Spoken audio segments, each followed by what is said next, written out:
দেশে বিদ্যুৎ পরিস্থিতি স্বাভাবিক থাকার দাবি থাকলেও বাস্তব চিত্র ভিন্ন।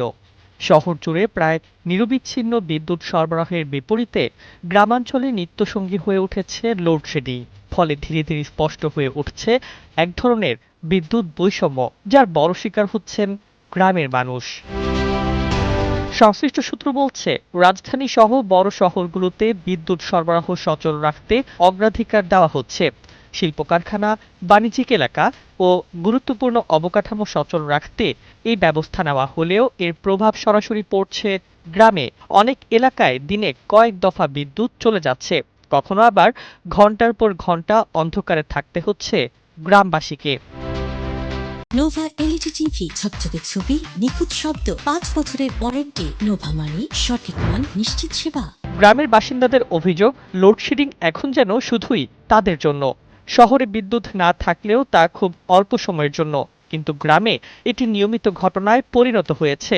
ফলে শিক্ষার্থী, কৃষক, ক্ষুদ্র ব্যবসায়ী সহ সাধারণ মানুষ চরম ভোগান্তিতে পড়ছেন। বিশেষ করে শিক্ষার্থীদের জন্য পরিস্থিতি আরও কঠিন হয়ে উঠেছে। পরীক্ষার প্রস্তুতি কিংবা অনলাইন শিক্ষার ক্ষেত্রে বিদ্যুতের অভাবে তারা পিছিয়ে পড়ছে।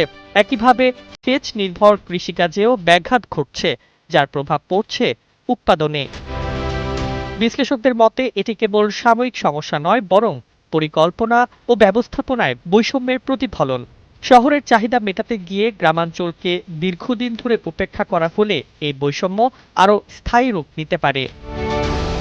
অন্যদিকে বিদ্যুৎ বিভাগের পক্ষ থেকে বলা হচ্ছে, উৎপাদন ও সরবরাহের সীমাবদ্ধতার কারণে লোড ব্যবস্থাপনা করতে হচ্ছে।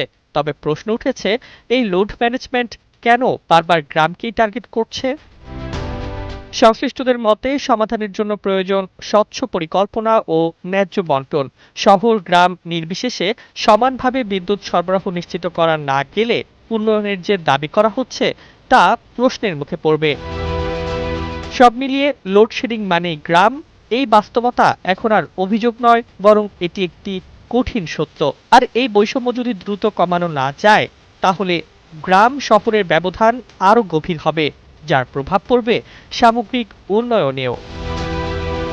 Desk report, 21 television.